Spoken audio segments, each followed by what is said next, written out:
Hi, my name is Andy Schmuckler. I asked the question here, why is the human world so different from what most people would prefer? And I claim that my life's work, which I'm calling A Better Human Story, provides the main part of the answer. There's some speculation involved here. I claim that what the people would prefer, we could find out if we made a survey, which I haven't made and nobody else has made either. So I'm just going to assert as a premise for this conversation that if you ask people, would you prefer to live in a world that's at war or a world that's at peace? Would you prefer to live in a world that is governed by justice, or would you prefer one that's pervaded by injustice? Would you prefer a world in which love and kindness are prevalent, or a world in which hatred and cruelty are prevalent? I believe, without any systematic evidence, that people would choose the best of all those dichotomies. I believe that we are by nature drawn to what is better rather than to what is worse, that we are more oriented toward the good than toward the evil. Now, if you don't accept that premise, then that's your right under the American Constitution. But if you do accept that premise, then let me offer some explanations I'll start with here. I'll give a couple explanations that I think are partially true, but not mostly what answers the question. I think in part, one could make some case, but a limited one, that even if I was right about, if I were right, if that people would choose peace over war and love over hate, etc. You might say, well, people would answer it that way because that's what's socially acceptable. But people maybe aren't giving you full testimony to what they want. I don't know how much truth there is to that. I claim that the ugliness that we see in the world around us and through human history is not human nature writ large. I think I would get that empirical result even in this broken world where people are walking around with all the broken residues of our history that is going to be the main explanation, that there's a force that drives our history in ways that make us worse creatures than we are by nature. But I claim that even in our present state, most people would prefer the better to the worse. But there probably is some truth. I'm just going to concede that there's probably some truth, that there's more to us than that. People, a lot of people pray, give us this day our daily bread. I don't think we have the same sort of built-in need for our daily conflict or killing or cruelty or whatever. But let's just imagine there's a bit to that one. More important component is that even if we were in a world in which human nature could write large and create a human world that was exactly what people would choose, that we're continually building things that nothing but human preference is governing the course that things take. I think that there would be real challenges. How do you make a human world in which there is justice? Not everybody wants what they want.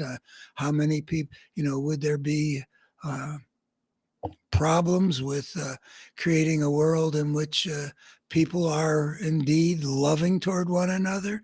It's not obviously easy to make a human world, particularly one on the scale that we're operating now, that would be what we wanted and wouldn't have pockets of warfare and conflict and social systems in which a whole lot of injustice is embedded. But I believe that the main answer to the question is what I articulate in my Better Human Story with a foundation on a particular idea, which is that a destructive force emerges inevitably when a creature steps across the threshold out of the natural order in which it evolved. Humankind, in this case, on this planet, we're the civilization creating species on this planet. And civilization is a major point of discontinuity where a creature extricates itself from the niche in which it evolved biologically by inventing its own way of life. I claim to my satisfaction, pretty well prove in just a no way out, holds water kind of logical argument that the step out of the natural order is inevitably going to be a step into a systemic disorder, which is called, appropriately can be called anarchy, which generates a war of all against all, which generates a selective process for those cultural options that have the capacity to prevail in a war of all against all. In other words, that there will be a systemic force that is not a function of the nature of the creature, but it is an inevitable byproduct of that creature breaking out of the order that had been the whole premise of life on Earth up until that point when a creature takes a step that had never been taken before in 3.5 billion years of inventing its own way of life and extricating itself from an order which makes sure that the interactions among the components is orderly in a way that helps perpetuate the system on its own, if it isn't interfered with by something that's outside the system of life, like an asteroid or ice ages or continental drift, etc. There's a systemic force, in other words, that inevitably accompanies the rise of civilization and will continue to warp the evolution of that creature's civilization until that force is brought under control. And we can see, I argue, that in what, say, happened when a single man in Moscow is able to to invade his neighbor. By single, don't mean not married, but that might be that too. One man in Moscow has put the whole continent of Europe into a state of war that the Europeans had made such really good progress since World War II in developing, and good progress also in the wake of the end of the Cold War, when Eastern Europe and Western Europe gradually were working into a peaceful order where, well, we had the Serbian problem during the 90s, but it was a lot of progress made toward generating a peaceful continent. One man in power in one country was able to end that. We're talking about systemic forces here. We're not talking about human nature.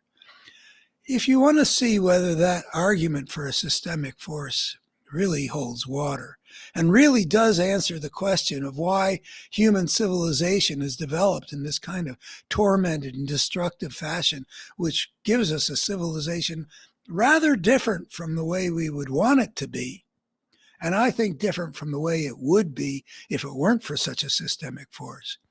Well, I hope that you'll go to where I lay it out quite systematically, and have been working on this in a more and more developed, multidimensional way for over half a century. The idea that came to me a half century ago is the basis of that book behind me, titled The Parable of the Tribes, The Problem of Power in Social Evolution. It's published by the University of California Press in 1984, and it's still in print in a second edition from State University of New York Press, SUNY Press, still in print. But I've developed it even further, and there are videos for people who are into getting their arguments and information and their knowledge and understanding and in this medium. Take a look at on my channel for a site that's a video that's called something like The Reign of Power. There is an inevitability that makes the step into civilization problematic. And our challenge as a species is to recognize the nature of that systemic force, bring it under control, and then we'll be in a position to be able to create a better ordered civilization that not only can survive for the long haul, which this form really is not assured of being able to do, but will show that when people get a chance to choose what kind of world to live in, even broken people like we all are, being the products of 10,000 years of this systemic force, that we can create something really much more beautiful than what we see around us now. So please go to abetterhumanstory.org and you will see laid out in various ways at various times some of my life's work that shows how it is that the world has become much more destructive than we would have wanted it to be, and that our nature would have allowed us to make it. Thank you. Bye-bye.